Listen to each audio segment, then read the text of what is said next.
आज का जो टॉपिक है वो उसको फोकस ग्रुप डिस्कशन के रूप में जाना जाता है। जो एफसीडी है basically it is a qualitative method है। तो एक चीज ये एफसीडी में देखने को मिलती है। तो अगर एफसीडी की बात की जाए तो आज का जो लेक्चर है उसको 5-6 पॉइंट्स में मैं इसको कवर करने की मैं कोशिश करूंगा। एक तो एफसीडी है क्या, इसको जान जाइए कि बहुत ही साधारण शब्दों में। दूसरा कह सकते हैं कि कौन-कौन से ऐसे क्राइटेरिया हैं जिसके आधार पर एफजीडी को हम लोग कंडक्ट कराते हैं। तीसरा कंपोजिशन और इसका साइज कैसे हम लोग डिसाइड कर सकते हैं। चौथी चीज़ बोल सकते हैं कि ऐसे कौन सा तरीका है जो एप्रोप्रिएट यूज इसका किया जा सकता है, किस कंडीशन में एप्रोप्रिएट यूज किया जा सकता है एफजीडी का। इसके कौन-कौन से रिलेवेंट फैक्टर्स होने चाहिए at the time of the conduction of the FGDs के समय, या इसके फेजेस की अगर हम लोग बात कर सकते हैं, या क्या इसके एडवांटेजेस या डिसएडवांटेजेस है। इवन दी ये भी कह सकते हैं कि जो मॉडरेटर है या रिसर्चर है उसके भी अपनी क्या कह सकते हैं टेक्निक्स हो सकती है जिसके आधार पर एफजीडी को सक्सेस करा सकता है। देखिए, दो तीन चीज दिमाग में हमेशा रखिए। आप लोग ने भी एफजीडीज को किया होगा कहीं ना कहीं, मगर वो साइंटिफिकली और सिस्टमेटिकली तरीके से कभी नहीं किया होगा, या किसी पर्टिकुलर रिसर्च पर्पज को ध्यान में रखते हुए नहीं किया होगा। इवन आप लोगों ने एफजीडीज को जो है वहां पे जरूर कंडक्ट किया होगा जब आप फील्ड पे जाते हैं, और जब कम्युनिटी ओरिएंटेड प्रोग्राम पे जब एजेंसीज के थ्रू कहीं फील्ड पे जा रहे हैं, 8-10 लोग आपसे मिल रहे हैं, उनसे कोई भी एक इशू के बारे में बातचीत कर रहे हैं, it is just like the same feature of the FGD. मगर थोड़ा सा यहाँ पर जब रिसर्च स्टडी के पॉइंट ऑफ व्यू से एफजीडीज को हम लोग कंडक्ट करते हैं तो थोड़ा सा ध्यान रखना पड़ता है कि हमको किन किन चीजों को ध्यान में रखें ताकि हमारा जो पर्पज है वो सॉल्व हो सके। बेसिकली टू गेन दी कह सकते हैं कि output with the help of the some input. तो जब तक कुछ आप उनको बताएंगे नहीं, समझाएंगे नहीं, जानेंगे नहीं, तब तक आपको आउटपुट नहीं देंगे। तो इसलिए बहुत जरूरी है कि इसको ठीक ढंग से समझा जाए। तो बेसिकली अगर साधारण शब्दों में समझने की कोशिश की जाए एफजीडी क्या है, तो इसको एक तो पहली बात तो ये कह सकते हैं कि it is a qualitative research method, कि जहाँ पे हम गुणात्मक पहलुओं को जांचने की कोशिश कर सकते हैं, गुणात्मक आंकड़ों को एकत्रित करने की बात कर सकते हैं, वहां पर इसको हम लोग यूज कर सकते हैं। और एफजीडी जनरली क्या होता है कि इसको सोशल साइंस में यूज किया जाता है। अगर ज्यादातर अगर आप देखने की कोशिश करेंगे तो इसको मार्केटिंग की फील्ड में, या कह सकते हैं मेडिकल के फील्ड में एफजीडी को बहुत ज्यादा यूज किया जाता है। तो social we are the students of the social science, तो इसको भी हम लोग जहाँ पे यूज करते हैं जहाँ पे क्वालिटेटिव इंफॉर्मेशन लेकर के आनी है और ग्रुप पैटर्न या ग्रुप बिहेवियर को समझने की कोशिश की जाती है, वहां पर इस चीज को हम लोग पर्टिकुलरली करते हैं।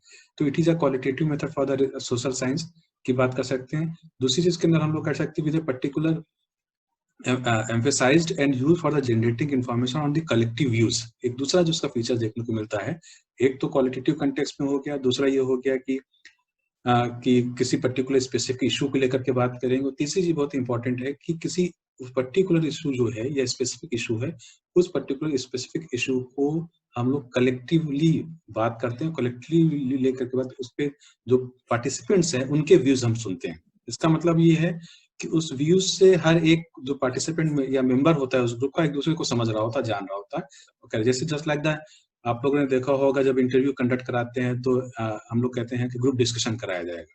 तो ग्रुप डिस्कशन में क्या है, किसी पर्टिकुलर टॉपिक को फ्लोट कर दिया गया और उस पर सारे लोगों ने डिस्कशन शुरू कर दिया। जो सामने एक्सपर्ट्स बैठे होते हैं वो क्या काम करते हैं, बताते हैं कि भाई एक एक करके लोग बात करेंगे, दूसरे की बात काटेंगे कैसे काटेंगे। हाँ, तो 3-4 चीजों पे मैंने बात की। एक तो क्वालिटेटिव मेथड है फॉर द सोशल साइंस, दूसरा है कि पर्टिकुलर एम्फेसिस ऑन दी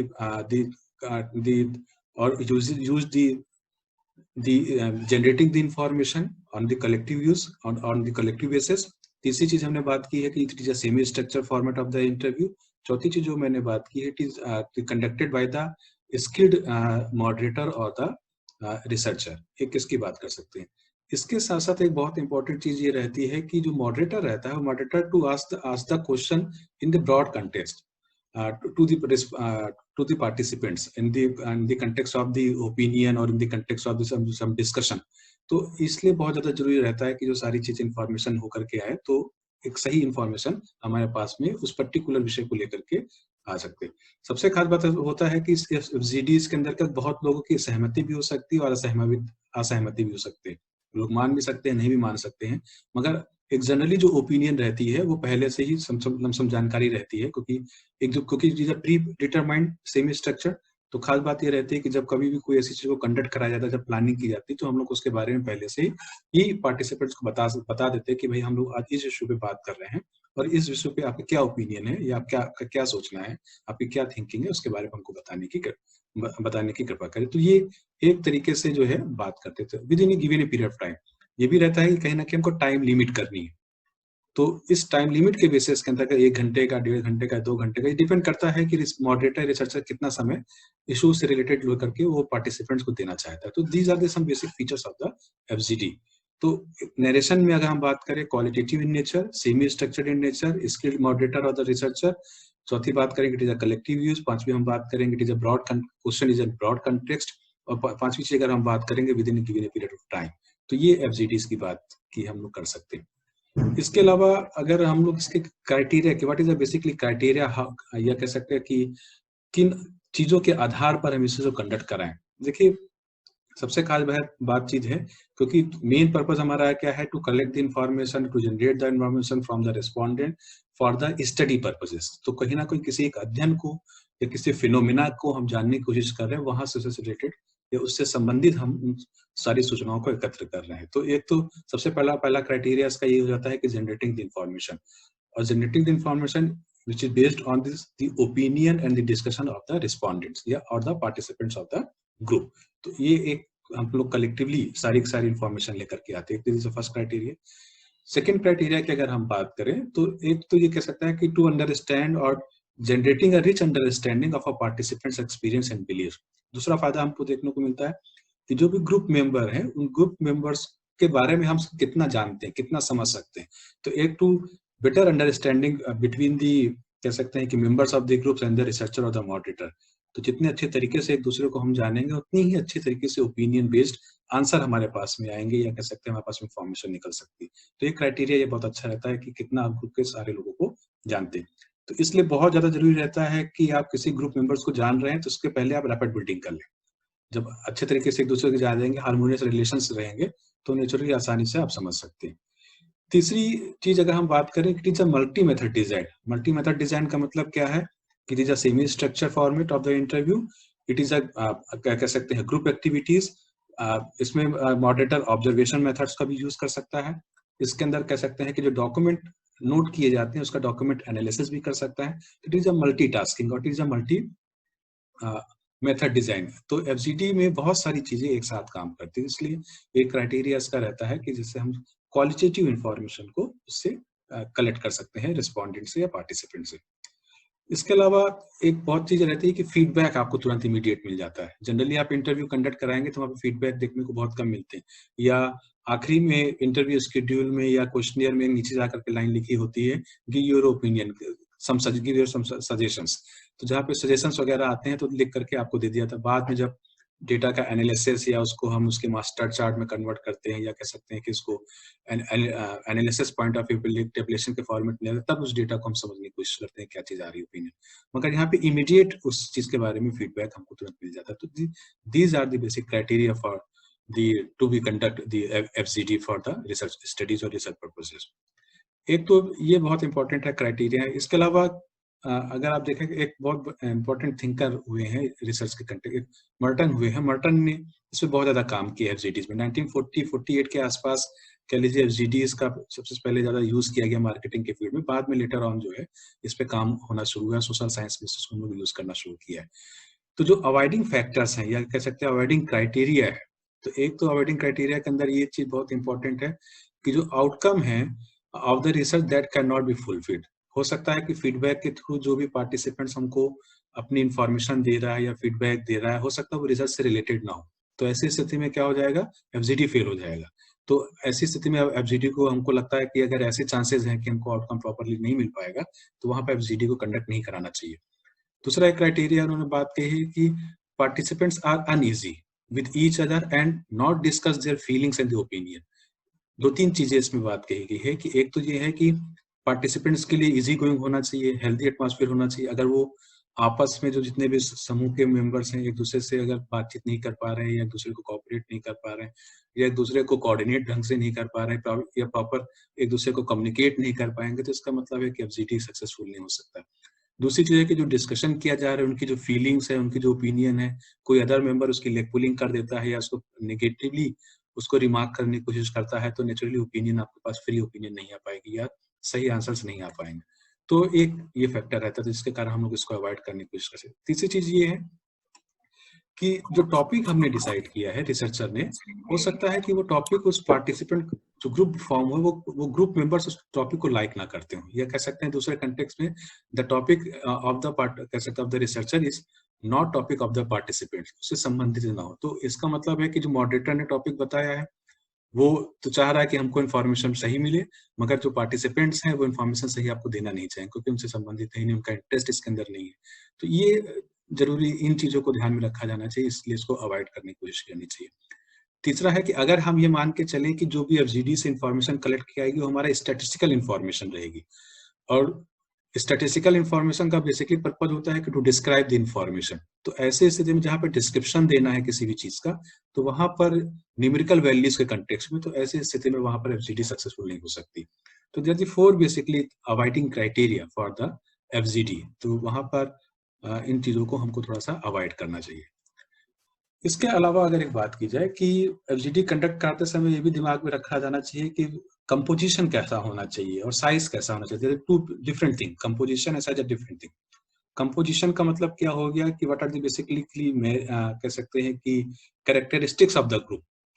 तो ज्यादातर एफजीडी में ये माना जाता है कि डिफरेंट, जितना ज्यादा मिक्स्ड ग्रुप अच्छा होगा उतने ज्यादा अच्छे हमारे पास में आंसर्स आएंगे। अगर होमोजीनियस ग्रुप करने की कोशिश करेंगे तो आपको केवल आंसर एक ही जैसे देखने को मिलेंगे। मिक्स्ड ग्रुप से मतलब ये यहाँ पे ये है कि सपोज करिए कि जैसे डिफरेंट एज का हो गया, डिफरेंट सेक्स का हो गया, ये डिफरेंट रिलीजन का हो गया, ये डिफरेंट एजुकेशनल स्टेटस का हो गया, ये कह सकते हैं डिफरेंट प्रोफेशनल एक्सपीरियंसेस का हो गया।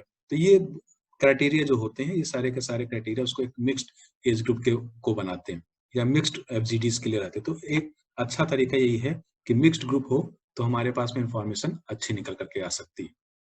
दूसरा एक ये बहुत जरूरी चीज है कि कंपोजिशन जो है कि रिसर्चर के लिए बहुत जरूरी, researcher gives the consideration to the impact of the group, और the second thing how to interact with each other. ये भी बहुत ज्यादा जरूरी है कि ग्रुप का फॉर्मेशन ऐसा होना चाहिए कि ग्रुप मेंबर आप एक दूसरे से इंटरेक्ट कर सके। अगर ऐसा नहीं होगा तो ग्रुप फेल हो जाएगा, तो दिस इज अवॉइडिंग फैक्टर हो जाएगा वो।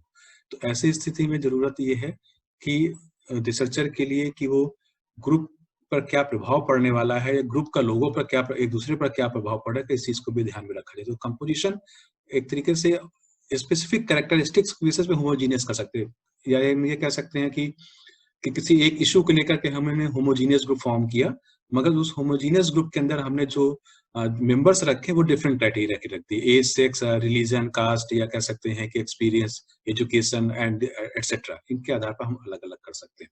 तो ये फायदा रहता है। तीसरी जो अगर हम साइज की बात करें तो साइज पे बहुत ज्यादा कह सकते हैं कि इस पे थोड़ा सा कंट्रोवर्सी है, मगर एक स्मॉल ग्रुप की अगर हम लोग बात करें तो 8 से 10 मेंबर की बात कर सकते हैं, 10 से 12 मेंबर्स की बात कर सकते हैं, इसको रखा जा सकता है। तो सबसे खास बात रहती है कि अगर स्मॉल ग्रुप होगा तो इजिली मैनेज हो सकता है, टैक्टफुली हैंडल किया जा सकता है। अगर इस रादर देन अगर लार्ज नंबर ऑफ द कह सकते हैं कि ग्रुप मेंबर्स हो गए इन दी ग्रुप में, तो ऐसी स्थिति में कैओटिक हो जाएगा, हार्ड टू मैनेज करना हो जाएगा, क्योंकि हम सही ढंग से सही मैनेज नहीं कर पाएंगे, सही तरीके से उनको हम समझ नहीं पाएंगे। तो ये चीज दिक्कत रहती है। तो एक तो कंपोजिशन दिमाग में रखा जाना चाहिए, और दूसरी चीज है कि हमको एज ग्रुप, देखिए ये सारी की सारी चीजें जो है कंपोजिशन एंड साइज की बात करें या वेडिंग फैक्टर हैं, ये सब चीजें सेमी स्ट्रक्चर है, ये ultimately which is depend on the purpose of the study and the nature of the study. आप की जो मेथोडोलॉजी है उस पर डिपेंड करता है कि आप किसके आधार पर किस चीज का चयन कर रहे हैं और किस प्रकार से बात करना चाहते हैं। इस चीज को हमेशा ध्यान में रखा जाना चाहिए। इसके अलावा इसका जो कह सकते हैं कि यूजेस की अगर हम बात करें तो बेसिकली 2 मेजर क्राइटेरिया हैं इसके यूज करने के लिए।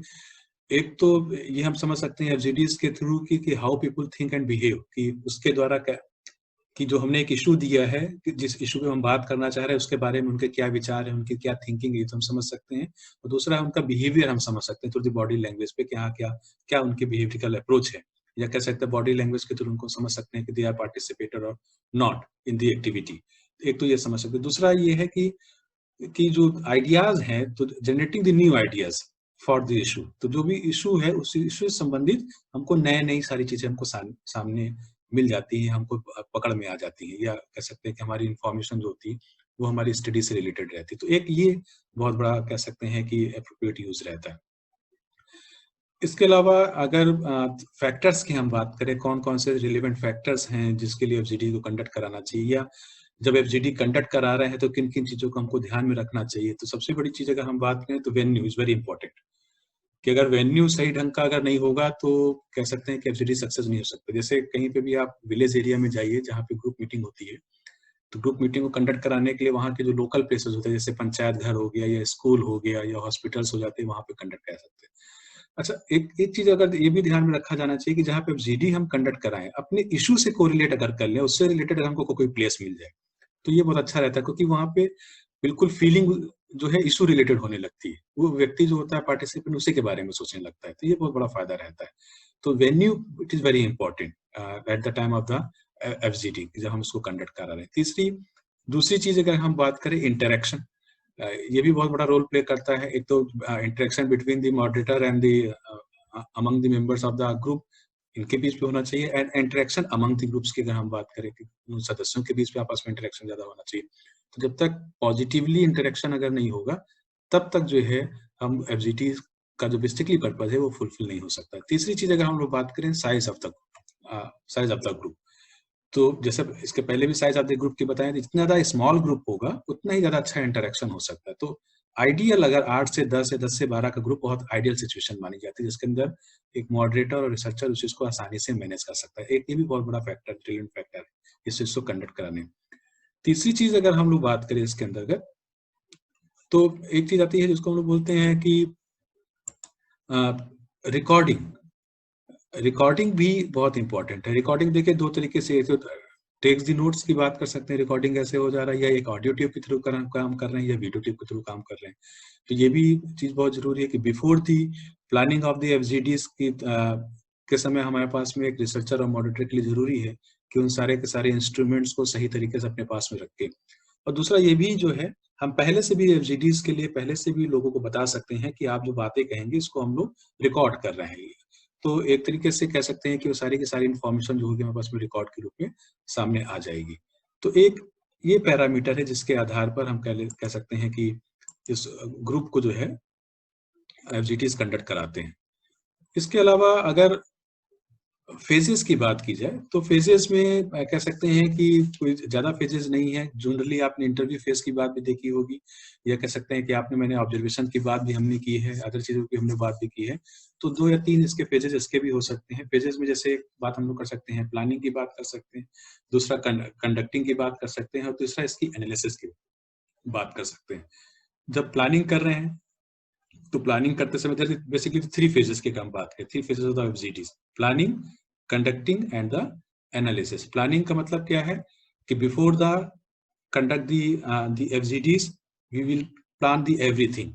हम सारी की सारी चीजों को पहले से ही प्लान करके रखें, जैसे प्री डिटरमाइंड सेमी स्ट्रक्चर हमारे पास में शेड्यूल होना चाहिए, या हमारे पास में इंस्ट्रूमेंट्स होने चाहिए, वेन्यू पहले से डिसाइड होना चाहिए, पहले से लोगों के पास में प्रॉपर इंफॉर्मेशन होनी चाहिए, लोगों को मुद्दों के बारे में पहले से बता दिया जाना चाहिए ताकि लोग उसको पढ़ करके या समझ करके आए। तो एक इस तरीके से एक प्लानिंग हमको करनी चाहिए, और जो भी अवॉइडिंग फैक्टर्स है वो वहां पर नहीं रहने चाहिए। इस चीज को दिमाग में रखा जाना चाहिए। ग्रुप का कंपोजिशन सही तरीके से बनाया जाना चाहिए, ग्रुप का साइज सही तरीके से बनाया चाहिए। ये प्लानिंग का बेसिकली पार्ट है। कंडक्टिंग का पार्ट बेसिकली क्या है कि जब कंडक्टिंग की बात आती है तो the responsibility of the moderator. Moderator क्या काम करेगा? To ask the question in the broad context to the participants और the member of the group. तो ऐसी स्थिति में वो सारी की सारी चीजों को, जो इन्फॉर्मेशन को जब कह सकते हैं कि क्वेश्चन को जब फ्लोट करता है, तो उसमें सब लोग उन्होंने जो ग्रुप मेंबर सब लोग बोलना शुरू कर देते हैं। तो ऐसी स्थिति में प्री प्लानिंग का पर्पज ही यही है कि हम क्या काम करें कि पहले से हम बता के रखें कि हाँ, कि अगर आपकी कोई क्वेरी है, कोई भी आपके क्वेश्चन है, तो बीच में विदाउट एनी इंटरप्शन आप हैंड रेज कर लीजिए, या अगर आपको लगता है कोई चीज, आप चिट बना करके दे दीजिए, या अगर आपको लगता है कोई चीज बात अगर कहनी है तो आप उसको सही ढंग तरीके से समझाइए, या ऐसी बातों को मत कहिए कि जो कंट्रोवर्शियल चीजों हो, जिससे कि ग्रुप में डिसकंटेंट डेवलप हो जाए। तो ऐसी स्थिति को अवॉइड करना चाहिए। तो ये विच depend on the basically the moderator skills. ये मॉडरेटर स्किल्स पे डिपेंड करता है कि वो किस प्रकार से काम कर रहा है। तो इसलिए बहुत जरूरी है कि मॉडरेटर जो बात रख के वो वैल्यूएबल व्यूज को सामने लेकर के रखे, उसकी एबिलिटी पे डिपेंड करता है। इसके अलावा मॉडरेटर टाइम टू टाइम पे की क्वेश्चंस होते हैं, उनकी क्वेश्चंस को बताते रहना चाहिए, उसको डिस्कशन के सामने लेकर के आते रहना चाहिए, ताकि लोग उस चीज को लगातार समझते रहे कि हमको किस मुद्दे पे बात करनी है या किस विषय पे हमको बात करनी है। एक तो ये चीज बहुत इंपॉर्टेंट है।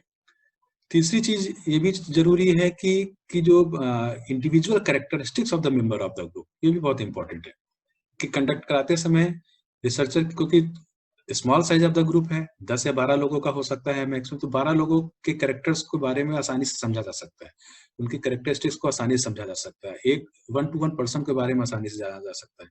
तो इसलिए रिसर्चर के लिए बहुत ज्यादा जरूरी रहता है कि वो हर एक की कैरेक्टरिस्टिक को जानते हुए, समझते हुए उसकी बात को सामने रखे, या उसकी बात को सुने, या उसको मौका दे बात करने का। इसके अलावा मॉडरेटर को ये रिस्पॉन्सिबिलिटी ये भी है कि to provide the sufficient time to the every person, सभी व्यक्तियों को बोलने का मौका, सभी व्यक्तियों को एक निश्चित समय कि हाँ कुछ इतने समय अपनी बात करनी है। तीसरी चीज है कि नेचुरल कंडीशन, या आप कह सकते हैं हार्मोनियस रिलेशंस कंडीशन, या हार्मोनियस कह सकते हैं कि सोशल एनवायरनमेंट उसको देना बहुत ज्यादा जरूरी, ताकि वो रिलैक्स्ड होकर के अपने आंसर को दे सके। तो ये एक तरीका हो सकता है कि जहां पर मॉडरेटर जो है उनको कंडक्ट कराते समय काम करेगा। तीसरी चीज हमारी जो होती है वो एनालिसिस की होती है फिजिक्स में। तो एनालिसिस की जहां पे बात आएगी वो रिकॉर्डिंग का पैटर्न है, क्योंकि आपने पूरी ओवरऑल दी एक्टिविटीज को रिकॉर्ड कर रखा है ड्यूरिंग जब एफजीडी कंडक्ट हो रहा है। तो जब कंडक्ट होने के बाद में रिकॉर्डिंग के थ्रू हम एनालिसिस कर सकते हैं, या कह सकते हैं उसका इंटरप्रिटेशन कर सकते हैं, क्योंकि मैंने आपको बताया है कि the analysis and interpretation with the help of the some statistical tools. तो डिस्क्रिप्टिव स्टैटिस्टिक्स के थ्रू हम उसको एनालिसिस कर रहे हैं, या इन्फ्लुएंशियल स्टैटिस्टिक्स के थ्रू उसको एक्सप्लेन कर रहे हैं, ये डिपेंड करता है objectives of the research study, या कह सकते हैं जो फिनोमेना है उसके अकॉर्डिंगली। तो नेचर पे डिपेंड करता है स्टडी पे। तो एक ये तरीका है जिसके आधार पर हम एफजीडी को कंडक्ट कराते हैं। इसके अलावा इसके कुछ कह सकते हैं कि एडवांटेजेस भी है, डिसएडवांटेजेस भी है, कि कब लाभ हमको क्या मिल सकते हैं और क्या इसके लाभ नहीं मिल सकते हैं। एडवांटेजेस की अगर हम बात करें तो हम ये कह सकते हैं कि it is a very easy procedure, जहाँ पर इंटरव्यू में हमको क्या काम करना पड़ता है, एक एक व्यक्ति से जाके मिलकर बातचीत करनी पड़ती है, हर बार एक नए व्यक्ति के पास जाना पड़ता है, हर बार नई जगह जाना पड़ता है। यहाँ पर क्या होता है कि 8 या 10 लोगों को एक साथ बैठा करके हम बात कर सकते हैं। तो एक कंपेरेटिवली अदर मेथड्स के थ्रू हम कह सकते हैं कि इजियर टू ड्राइव और कंडक्ट, तो हम आसानी से काम इसको कर सकते हैं। एंड द बेसिक पर्पस क्या है कि after the collection of the information to provide और द डेटा, तो basically to explore the topics कह सकते हैं, and to generate the hypothesis, क्योंकि अल्टीमेटली जब किसी चीज को एक्सप्लोर करेंगे तो उसको हाइपोथेसिस में फ्रेम हम कर सकते हैं आसानी से, कि हाँ कि जो भी वेरिएबल को टेस्ट करना चाहते हैं तो इस पे इसको इसके अकॉर्डिंगली हम आसानी से कर सकते हैं। दूसरी चीज अगर बात करें कि तो कह सकते हैं कि it generates opportunity to collect data from the group interaction. तो एक फायदा ये रहता है क्योंकि सारे के सारे इंफॉर्मेशन इंटरेक्शन के थ्रू आती है, तो ऑथेंटिक इंफॉर्मेशन मिलती, कंट्राडिक्शंस बहुत कम देखने को मिलते हैं, एक ये फायदा हमको देखने को मिलता है। तीसरी चीज ये रहती है कि फेस वैलिडिटी रहती है, क्योंकि इंटरेक्शन हो रहा है, मॉडरेटर सामने है, सारे ग्रुप मेंबर सामने बैठे हैं, तो कोई भी अपनी बातों को कह सकते हैं कि इग्नोर नहीं कर सकता कि हमने ये बात कही है या मैं इस चीज को गलत कर रहा, तो बहुत सोच समझ करके आंसर्स दिए जाते हैं। तो एक ये फेस वैलिडिटी के थ्रू जो है रिसर्चर जो है बहुत आसानी से इंफॉर्मेशन को बॉडी लैंग्वेज के थ्रू या बिहेवियर के थ्रू आसानी से समझ सकता है। इसके अलावा हम ये कह सकते हैं कि for increase the size of the sample of the qualitative studies, अगर हमको ये लगता है कि हाँ कि इस तरीके से हम आसानी से मैनेज कर रहे हैं 10 से 12 लोगों को, तो कभी कभी ये हो सकता है कि हम नंबर्स को थोड़ा सा बढ़ा भी सकते हैं। तो ये इसके कुछ फायदे देखने को मिलते हैं एफजीडी कंडक्ट कराने के लिए। कुछ कह सकते हैं कि ड्रॉबैक्स भी हैं। ड्रॉबैक्स ये हैं कि हाँ कि जो पर्पज हमारा स्टडी का है हो सकता है सक्सेसफुल ना हो पाए, उसके रीजन भी कई सारे हो सकते हैं। एक तो ये कह सकते हैं it is not based on the natural atmosphere और नॉट अ नेचुरल सेटिंग्स, कि वहां पर कोई नेचुरल सेटिंग्स पहले से प्री प्लान रहता है, सबको पता रहता है कि हम किस लिए बैठ रहे हैं, किस लिए बात कर रहे हैं, तो हर आदमी पहले से अटेंटिव अलर्ट रहता है। तो एक जो नेचुरल चीजें आनी चाहिए वो हमारे बीच में नहीं आ पाती हैं। दूसरा ये रहता है कि it is not possible to know if the interaction in group, कह सकते हैं कि और द कंटेम्पलेट्स और not to the individual behaviour. तो ये भी हो सकता है कि अगर एक दूसरे को इंटरेक्शन प्रॉपर तरीके से नहीं हो पा रहा है, एक दूसरे को समझ नहीं पा रहा है, तो निश्चितली कहीं ना कहीं एक दूसरे की बात को काटा जाएगा, या कह सकते हैं एक दूसरे की बात को अवॉइड किया जाएगा। तो एक ये बहुत बड़ा रीजन देखने को मिलता है। तीसरी चीज, अगर ऐसी सिचुएशन कंडीशन अगर है तो the data analysis are more difficult to be done. अगर कंट्राडिक्शन है या प्रॉपर कह सकते हैं कोऑर्डिनेशन नहीं है या प्रॉपर इन्फॉर्मेशन निकल करके नहीं आ रही, जब हम एनालिसिस कर पार्ट पे आएंगे, सेकंड लास्ट स्टेज पे आएंगे, तो ऐसी स्थिति पे हम एनालिसिस कर पाना बहुत मुश्किल काम रहता है। और इसके साथ साथ कभी कभी ये भी रहता है कि क्योंकि it is a qualitative information, open कर दिया मैंने प्लेटफॉर्म को, ओपन प्लेटफॉर्म होने के बाद में रिस्पोंडेंट अपनी सारी बातों को बता रहा है, तो ऐसी स्थिति में ये हो सकता है कि जो भी कमेंट कह रहा है या जो भी अपनी ओपिनियन दे रहा है, उसका इंटरप्रिटेशन कभी कभी बहुत कठिन हो जाता है कि उसका किस प्रकार से हम इंटरप्रेट करें। तो ये चीज बहुत ज्यादा इंपॉर्टेंट रहती है। तो इसलिए मॉडरेटर का रोल बहुत ज्यादा बढ़ जाता है कि वो हर समय पर चीजों को मॉडरेट करते रहे। इसीलिए it is a semi structure, कि सेमी स्ट्रक्चर में पार्टिसिपेटिव रोल प्ले करना पड़ जाता है, उसको पार्टिसिपेटिव ऑब्जर्वेशन का रोल प्ले करना पड़ जाता है, ताकि वो समय समय पर उसको इंटरप्ट करता रहे और सही डायरेक्शन में ग्रुप एक्टिविटीज को ले जाए। तो इसलिए जरूरी रहता है कि जो इंटरव्यूअर्स होता है वो केयरफुली ट्रेंड होना चाहिए, स्किल्ड होना चाहिए, एक्सपीरियंस बेस्ड होना चाहिए, ताकि हर काम जो है आदमी नरेटर का या मॉडरेटर का नहीं कर सकता है। तो इसलिए जब तक वो जानेगा नहीं, समझेगा नहीं अच्छी तरीके से, तो वो इंफॉर्मेशन को लेकर के सामने नहीं ला सकता है। इसके अलावा ये भी हो सकता है कि जब प्रॉपर कह सकते हैं कि इंफॉर्मेशन नहीं मिल पा रही है, एटमॉस्फेयर अच्छा नहीं है, या कह सकते हैं कि एनवायरनमेंट वहाँ का हेल्दी अगर नहीं है, तो किसी भी ग्रुप मेंबर को एक साथ असेंबल करना भी बहुत बड़ा कठिन काम है। कि 10 लोगों को एक साथ बैठा करके 1.5 घंटे के लिए मैं कहूँ कि आप आइए और मेरे से बातचीत करिए, इस विषय में बात करना चाहते हैं, तो सब लोग कहते हैं कि मेरे पास समय नहीं है, हम नहीं दे सकते हैं समय, मेरे लिए यूजलेस है। तो it is a very difficult task. तो इन चीजों को ध्यान में रखते हुए there is some disadvantages parameters of the FGDs. तो ये चीजें जो होती हैं वो कहीं ना कहीं एक तरीके से प्रॉब्लम क्रिएट करती हैं। तो इन चीजों को ध्यान में जरूर रखा जाए। तो इस वक्त अगर तो फाइनली और नैरेटिव सेंस में अगर हम लोग बात करें तो ये कह सकते हैं कि it is a qualitative research method. It is basically the application is mainly useful the social sciences. Social sciences के कंटेक्स्ट में हम लोग इसको यूज कर सकते हैं। मैनेजमेंट हो गया, सोशल वर्क हो गया, सोशल साइंसेज हो गया, वहाँ पे इंफॉर्मेटिव सिस्टम्स हो गया, वहाँ पर हम इसको यूज कर सकते हैं। और खास बात है कि it's generate general characteristics, stand out the homogeneity of the group, the sequence of the sessions and the obtaining the qualitative data and the focus on the topic। तो अगर समरी के रूप में बात कही जाए तो हम लोग ये कह सकते हैं कि खास बात है कि ग्रुप जो हो वो एक होमोजीनियस हो with mix on the different parameter, different characteristics. एक ये चीज होना चाहिए। तो सीक्वेंस ऑफ द सेशन कि हमारे पास पहले से प्री प्लान होना चाहिए कि हम कैसे कंडक्ट कराएंगे, फेज 1 क्या होगा, फेज 2 क्या होगा, फेज 3 क्या होगा, एंड फेज क्या होगा। इसको तीसरी चीज है कि हमारे पास जो इन्फॉर्मेशन होनी चाहिए वो क्वालिटेटिव इन्फॉर्मेशन होनी चाहिए।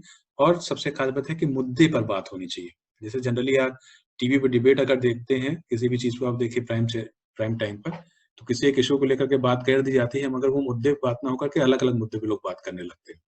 तो जो टीवी एंकर है या न्यूज एंकर है वो क्या काम करता है, भाई आप मुद्दे पे बात करिए, हमसे जो प्रश्न पूछा गया उसका उत्तर दीजिए। तो इसलिए ग्रुप को जो है मैनेज करना और सेम कैरेक्टरिस्टिक्स का रखना it is very difficult task. तो ये एक तरीका है एफजीडी को कंडक्ट कराने का। एक चीज हमेशा 3-4 चीजें हमेशा ध्यान रखिए कि क्वालिटेटिव स्टडी जहाँ पे कंडक्ट कराएंगे वहां पर हमको एफजीडी का यूज करना है। सेमी स्ट्रक्चर्ड पैटर्न होना चाहिए। तीसरी चीज होना चाहिए, जो इशू होना चाहिए उसके बारे में मेंबर्स को पता होना चाहिए, होमोजीनियस होना चाहिए, मिक्स्ड होना चाहिए, और to collect the information from the respondent on the views or the opinion of him or या कह सकते हैं her in a qualitative in nature। ये हम लोग इसको इस तरीके से समझ सकते हैं। तो दिस इज a FGD या focus group discussion। It is a qualitative method of the data collection for the research purposes in the social science। Thank you very much।